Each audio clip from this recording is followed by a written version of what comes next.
that I was Jesus Christ's real father. What? Living true, living free, brimming with creativity. Hey everybody, welcome back to my channel. I'm Liz Gale, your friendly and messy third-generation ex-Scientologist. You are on what I lovingly call the vintage Scientology lore crazy train. This is the third episode in. We are talking about a very, very peculiar man who, if anything, embedded his own history in Scientology's history so deeply that I don't think we can ever pull them apart.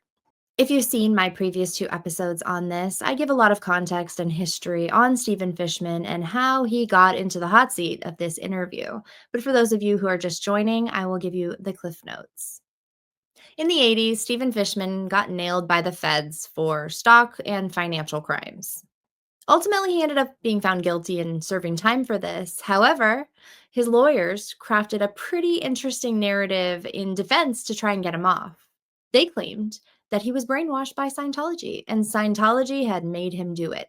They teamed up with some expert at the time, psychologists and lawyers, and they really crafted a narrative to try to get this man out of his crimes.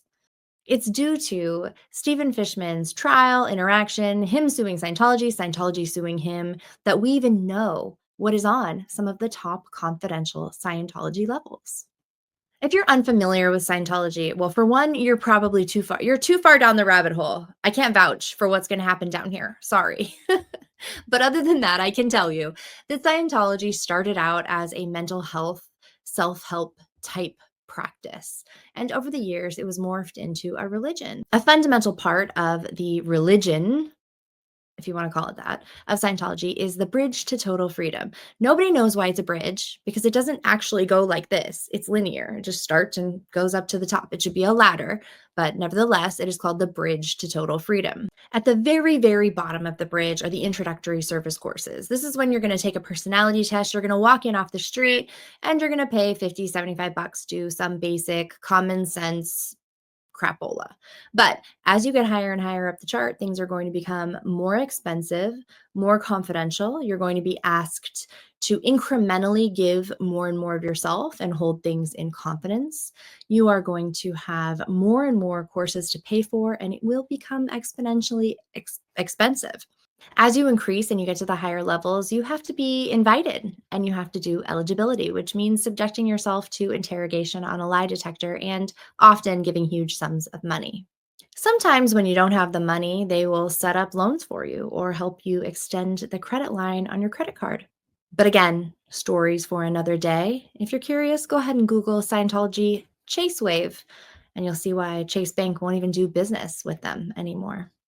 And in fact, I do encourage you to do your own research on that to make sure you have all the facts. Back to Steven Fishman. There are a few other things that are important to know here. Steven Fishman's documents that he presented in his lawsuits are as controversial as he is. Half the people think he's crazy, another half think he's a fraud, and if there were three halves in a whole, I don't know what the other one would do, but they'd all throw up their hands and say, what the hell's up with this guy? Because it is true that part of his defense for his financial crimes was to prove that he was brainwashed by Scientology. Some people say he never stepped foot in a Scientology course room or anything, and that he just devoured the books and lectures on his own. At the end of the day, it's really, really nuanced. But what we do know is that this man felt that he was the father of Christ. Yeah, you heard me. Now, I've explained in the past two episodes with a special introduction as to why I'm doing this. The thing is that this crazy train that you're on, it's actually mine. Choo-choo, welcome, welcome. I don't know what the hell happened to me as a kid, but I do know that my parents were as fanatical as Steven Fishman. I do know that my parents studied the very same top training and operating Thetan levels. I do know that they were all in, just like Steven Fishman appears to be. I also know that when I would go to my mother and ask her point blank what she believes, she would not tell me. She could neither confirm nor deny. That's right, guys. She could neither confirm nor deny what was on these top Scientology levels. So here I am watching 1980s interviews with nutcases trying to figure out what the hell happened in my home as an early early child. Because when we're talking today about things in the 1980s and these top released things that were coming out, guess who was doing them? Guess who was the first ones to do them? Often, my mother, the most dedicated Scientologist I have ever met and likely will ever meet. Hey, Mom. I realized that this got intense quickly. Things always do when we're talking about Scientology and the deep, deep lore. I suggest if you haven't seen the first 2 episodes that I'm talking about, go back and watch them. Then you'll have a lot more context. Otherwise, if you've been along for the ride, thank you. I'm so glad you're here. So let's just dive back in. We are going to start with what is on Xenu TV. Thank you, as always, to Mark Bunker for restoring these, keeping these, interviewing these people. It is an era of Scientology that we must never, ever lose. I feel that strongly. Most of Scientology wouldn't be possible were it not for the electrical device called the E-meter or the electropsychometer. This is a machine that puts a slight electrical current through your body and it records the resistance. Scientology correlates that resistance reading to being your spiritual energy. And what they'll do is they'll use that reading to determine what part of your psyche, what memories, or even what things you're hiding that they need to continue to dig into and disclose. So let's see what Steve has to say about the E-meter. I'm curious. As usual, I'm curious what this man has to say about just about every old thing because he's wild. And just so you know, I have the actual user manual, one of the training manuals here, the introduction to the E-meter, that the exact version that Steve is talking about, which is the same one that was used to audit me as a child, pretty much all growing up, and the earlier versions. Whoo, deep breath. Okay, guys, let's go in. What would you like to know about the meter? Typically, in an auditing situation, you would be, let's say you were the pre-clear. You wouldn't see the meter. This is an E-meter? This is an E-meter. Say hello. The person reading the meter on this side, the side that we're on, looking at the dial, that's the auditor. They're the person asking the questions and determining how far to go based on what the movement of that little dial is. And you can see the pre-clear, with whatever, just the person getting it. They hold the cans, and there's a bunch of series of tests where you squeeze them and you make sure that the electrical current going through them is stable as a baseline. Here's an older version of the E-meter, a more vintage version. The cans are the electrodes and they plug into the E-meter, which is plugged into the wall. This is an E-meter. Electropsychometer. Say hello. Hello. That's when you do tone 40 on an object. You know that drill, don't you? Yeah. He's making an inside joke to a drill in Scientology where you command ashtrays to stand up and sit down. Okay. Let me have my microphone. He thinks it's pretty funny. Where do you... It's okay. Where do you get this E-meter from? You buy it from any central organization. Not everybody can just go in and buy an E-meter. You have to be specially approved to be able to have the right to buy an E-meter. And another fun fact, Scientology is heavily involved in opposing the Right to Repair Act. You can Google that. Basically, you don't have the right to repair your own electronics. You just don't. You signed that right away with a lot of your conditions and terms for Apple and some other technological, products.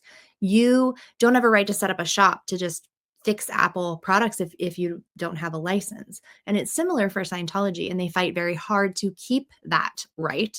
And therefore, you can only get the E-meter from Scientology, like directly with permission. Who makes it? Bridge Publications. You mean the kids, Steven, the kids. He probably doesn't know this, but it's actually with children. I know 2 of the people who were in the factory who were minors, who were designated. I don't know that they had to build the entire thing completely from scratch, but there were different components that they had to put together. And yeah, so that's child labor right there. Cool. I mean, Scientology sells it to you? Sure. It's about $3,500. Ooh, inflation, baby. I'm going to pop up a picture of their newest model. It's very space age technological. I believe they're 8,500. Don't quote me on that, but I think that's what we're up against now. This one that I'm holding? Yeah. It's called the Mark Hubbard Super 7. Professional Mark Super 7? Right. The exact book we looked at. What do these things do? Okay. I can explain it to you. This is your tone arm, okay?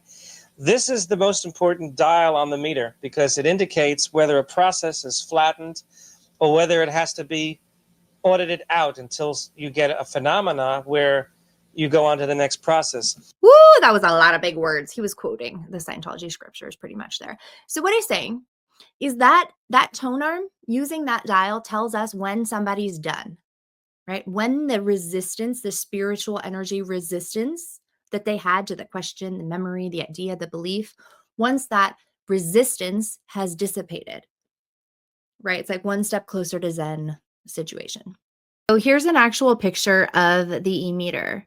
You've got the tone arm, the sensitivity knob, off-on test, and the dial, pin and the needle. This meter is very, very unique because it gives you a digital read on the tone arm. You may not have even seen a Mark Super 7. Woo! You've seen the 6, right? Yeah. Okay. Woo! This gives you a digital readout for the tone arm, which Okay. that does not do. Follow? Also, your needle is of a much better quality. The needle itself is calibrated better. That needle is going to be the one that gives the read for the person. You have they even have a remote tone arm now, which I would love to get, but unfortunately they won't sell me one. Of course, they're not going to sell you one, Steven. This is past the point of no return. You are a church enemy at this point, obviously. I just want to point out how strangely, is it ironic? Is it strange? Is it bizarre? Is it sad? I don't know what the adjective is, but it's something. It is something that the device that he is holding in his hand right there shaped a huge amount of my life. I have been interrogated on that very machine, and to see how simplistic and archaic it is, it baffles me. It baffles me. Well, on the upper level processes, when you're exterior, to be able to use the remote tone arm would be a I mean, great when you're advantage. exteriorizing, when you're out of your body? Yeah. You do solo auditing. When you do solo auditing, you don't hold the cans. You're holding them upside down, Mark. How dare you, Mark? All right, listen up. When you do certain levels in Scientology, especially OT7, which is second to top on their Bridge to Total Freedom, you are self-auditing. Okay, you heard me right. Yes, you are self-auditing. Sometimes people are on this level for years and years and years. Every 6 months, you are required to go to Scientology's Mecca flag land base and get a security check.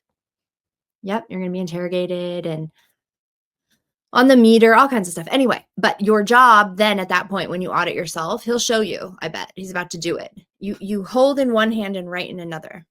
You don't hold the cans like this. You hold them like this with one hand, like this. Yeah. And you get your reads and you write the reads down because you're auditing yourself. Can you audit yourself for us right now? Yeah, sure. What would you like to? What would you like to know? Why don't you tell us? His laugh is a little Pee Wee Herman-esque, isn't it? Sinister. He's funny. About something. I'd have to. He won't be able to see the meter when I'm doing this, though. You can. Okay, I'll attest to what's on the meter. Okay. Well, let me get it to the point where I see when you audit yourself, you're setting it a lot differently from when you audit others. All right. Because, for example, here, shall I show you the? You're skipping around. Shouldn't I show Yeah, you how the meter around, works as far as you auditing me, for example? Why don't you audit Mark? Audit That way, the meter could be seen. could be seen Okay.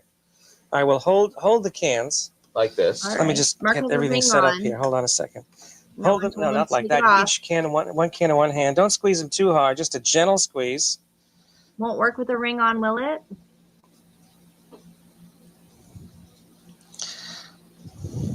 Hold on. Hold on. This is what it's Most like. men audit, It by is, the way, except at there's a 2. table in between And you. Mark's auditing we're setting him around 2.4. What does that mean? Well, women audited 3. I did not know that, but I will say that I did see a book that says that the South African black male, I will get a screenshot of that and put it up, has a higher resistance, which I find wild. Anybody out there who knows about electricity, is there a reason that there would be a different resistance electrical setting for a female versus a male? You know that, don't you? No. Oh. But I've never had any left side. Does that mean I was a woman in a past life? Oh, yeah. I think a lot of us have been. Okay. Okay. What were you just thinking about? What? What were you just thinking about? There you go. Nothing. You were holding a thought there, maybe. All right. That's how it all starts. What were you thinking there? And they just drill into it until they say that it's good enough. Hold on. Okay, just stay there, right there.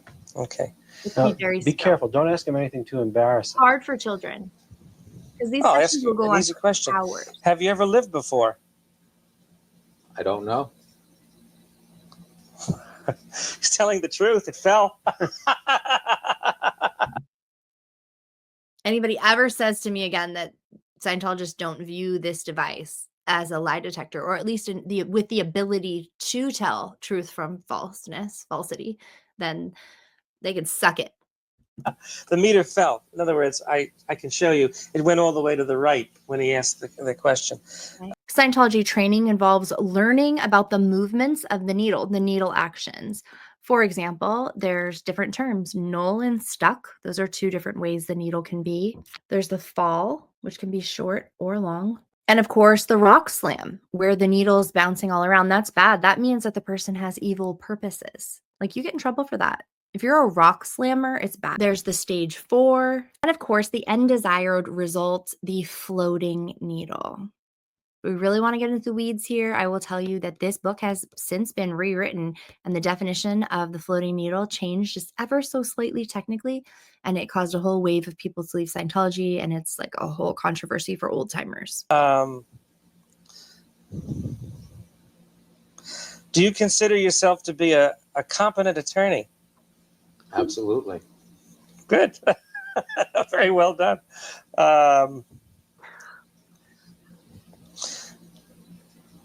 Is the sky orange? No. See, baseline. See where it went? You can see how this would be used for interrogation. Except there's something I right? just noticed. Yeah. I squeezed the can slightly and it jumped. Well, you're not There you go. supposed to do that. But how do I know to keep the exact same pressure on? When you every said, "Is the second? sky orange?" and you said no, it showed a lie reaction, because at the end of the day, the sky is orange. Whoa, the sky is orange. I'm not sure where he's going with that, but I will say that it is absolutely true. Any motion, movement, even the conductivity of your skin affects these reads. It is all so subjective that, can you imagine people determining their entire identity, existence, their worth, their capability on this device? Yeah. That was me. And it showed that you see, it contacts you as a being, not as a, it contacts not the analytical mind. Contacts. I mean, if it doesn't contact the, it contacts you as a being. Okay, so what he's saying is that the electric stimulation, that read, it has nothing to do with what you cognitively think. It goes beyond that. It actually contacts your spirit. It bypasses, overrides, and is in authority over anything that you logically might think in that situation. And Your fate. the Thetan. In other words, you're saying this has no scientific. Oh, sure it does. You just lied without your knowledge, and it picked it up. Oh, there's my favorite word. They all think that this shit is science. Seriously. They think that this, I mean, there is science in electric, but the interpretation of the science is where you lose the plot of the science. And it's not just Scientology that will tell us that when you put an electrical charge through a human body, different things happen that you can measure. Crazy. Imagine that. I wish to God that there was a long-term study about what the use of this device over long periods of time, for hours at a time, having repetitive, suggestive questions. Okay, I'm going to calm down. I have yet to see a long-term, peer-reviewed, professional study, scientific inquiry into the effects of the E-meter. when you use the e-meter, you are sold intensives, 12-hour chunks, and you could do this for 8 hours a day, even 12 hours a day. Now, he mentioned when he moves around that it changes the meter readout. So you actually do, in reality, have to put your hands up, you are very still. And in fact, one of my friends, Serge Delmar, who, if you don't follow him here on YouTube, you should. He's a very strong child advocate, and he has likened that essentially to handcuffs for a child, because you are immobilized doing this process. Immobilized, being asked questions, interrogated on an electrical, unstudied device. Is this the part where you realize, oh, when she said the crazy train, it was hers? She meant that with her heart and soul. So if I lie if I do not purposefully lie, You know what I'm it saying? tells me that I lied anyway, right? Yeah, exactly.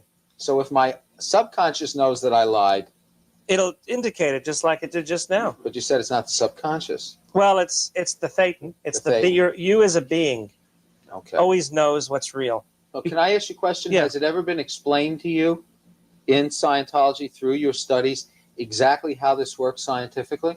It's an electrogalvanometric response, which has nothing to do with moisture on your skin like a lie It does. detector. It contacts the thetan, the does, beingness, through the vessel that you're operating, which is the physical body. But how scientifically does it? How mechanically does it do it? Or let me ask you this: why doesn't a lie detector machine? Because that measures physiological responses like sweat. Right. And the reason why a lie detector doesn't work is because when you finish telling a lie, you're still sweating. That's not a thing. That's not even a thing. Okay, so a polygraph has several parts, and the skin resistance, the skin reaction, is only one of those parts, but that's the whole e-meter. So it's less information than the polygraph is. You don't start unsweating. Whereby when you lie on this, the needle will have its reaction, and that's it. It contacts not you, but not you as a body, but you as a thetan.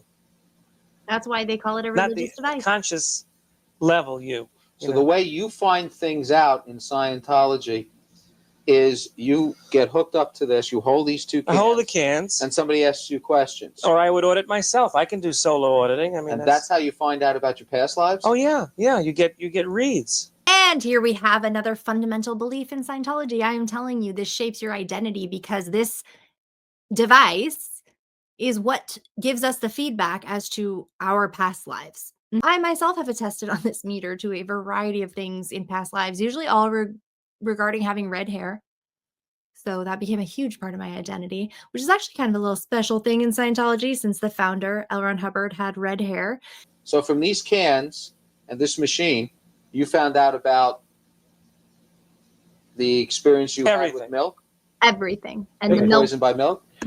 Remember the milk story? Okay, so if you didn't watch episode 2, well, first of all, you're insane for even watching this without watching that. But no judgment. If you remember, though, the milk. Steven Fishman said that in a past life, he was Mordecai something, that was his name, and he survived the concentration camps, and his whole family died. And so he went to Tahiti, and he met a younger woman, and they got married, and she was unfaithful, and she poisoned him in milk, and he died. And he found this out during his Scientology practices. So part of his deconstruction of his past lives was flying to Tahiti, finding this woman, and telling her the story. And it was, I guess, all good after that. But it was this device that gave him the certainty. It was this device that all of that was confirmed. So if you don't think that's a dangerous device, then I don't know what to tell you, because it seems pretty dangerous to me. What are some of the other? But I also have the mental image pictures, and I can contact those images. What are some of the other events from your various past lives that stand out as most significant? At the start of all of this was the question of, Steven, how old are you? And he said before Scientology, he would answer, I was 28 or 29 years old. After Scientology, he knows he is 76 trillion years old. So a lot of the context of this interview so far has been leading up to asking Steven what he's been up to in his past lives. what the E-meter has led him to believe that he was up to. And this is where it gets wild. The first scene I recall to do with this incident is where I was trying to reconcile an estranged, lost relationship. I hadn't seen this family member. At that time, I didn't know it was my son. I hadn't seen this family member ever. But I knew where he was, and I knew how to reach him because I found out some of the things he was doing. And I confronted him with the fact that I was his father. And the image that I had, the mental image pictures, the first mental image pictures of this was of this son of mine cursing me, beating me up, urinating on me, and exposing me to all kinds of degradation. Yikes. So one of the first memories, mental image pictures that he had, that this E-meter confirmed for him, sounds like one of the biggest things of his all of his lives, was he had a son who he'd never met, that he went and knew where he was at and met up with him. And the son, sounds like, kicked his ass, pissed on him, gross, treated him like crap. And we went to the beginning of the incident, and we went back and forth, and finally I found out, the whole image came through very clearly, that I was Jesus Christ's real father. That I was Jesus Christ's real father. What? Oh, what? Is he saying that he is the father of Jesus Christ? And so we're talking about the year, I don't know what year this is, back in the zeros. He went to find Jesus Christ, and Jesus Christ beat him up, pissed on him, and degraded him. Jesus did that to Steven Fishman because the E-meter told him so. Okay. I was a neighbor of his mother, 4 houses down. Mary? The mother Mary? Oh no, I don't know if I can do this, you guys. He was the Mother Mary's neighbor. Give us the tea, Steve. Give us the tea. And his mother was only 13 at the time. I was 16. And she used to go out in the morning at sunrise to bathe. And, of course, there was no indoor plumbing 2,000 years ago. And, of course, I had always found this girl very attractive. And No. Is he actually going to say, what did you do? What did you do? What did you do? What did you do? sensual. And, one of the disadvantages of remembering your past lives is that when you find somebody in the past that means so much more to you than you have found in this lifetime seems very unreal. Were they in love? Have you ever noticed that? Mm-hmm. Okay. Well, the point is, Mary, his mother, was very, very sexy and sensual. And every morning I used to watch her bathe, hiding behind the bushes. And I would get very excited and I would masturbate, I don't even know if we can watch this. Oh my gosh. Okay. Let's recap here. This fool used the E-meter to go back in time in his memory to remember that he's Jesus Christ's father, and he was 16 and Mary was 13, and he used to hide and watch her bathe and found her sensual and sexy, and he used to do stuff to himself, which I probably am going to have to beep that out.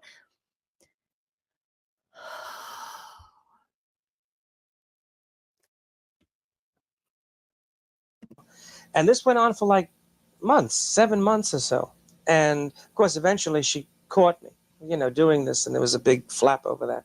But in the meantime, I made her pregnant artificially because the sperm, the semen, went through the bushes, through the water, about 4 feet away, and penetrated her.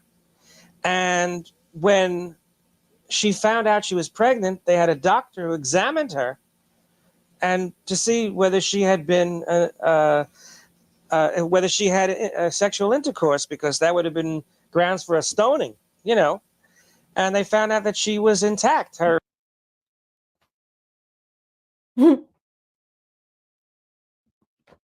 Okay. I'm not going to lie. I don't even know where the. Do you know how many more parts there are to this interview? So more parts. Okay. All right. I'm not going to. Man. Growing up in Scientology, I've heard a lot about Jesus, about the Scientology beliefs of Jesus. I've heard that L. Ron Hubbard said that L. Ron Hubbard himself was the true Antichrist. I've heard that Jesus Christ was a pedo. I've heard that from some of the Scientology lore, but I had never heard that Steven Fishman was the true father of Jesus. And I'm actually relieved. I'm relieved, and I think it's hilarious. So what he's saying, guys, is that his immaculate ejection went through the bushes, 4 feet of water, and impregnated Mary. I don't know if there's ever been a better place to stop a video before, because my head is about to explode. That was crazy. Let me know in the comments what you think. I'm going to pick this back up. I will. But I need a freaking break because that was too much for me. Can I also just admit to you, I'm so glad that the story didn't end in some sort of violence. I mean, it's bad what he's saying. That's gross. But I thought it was going to be worse.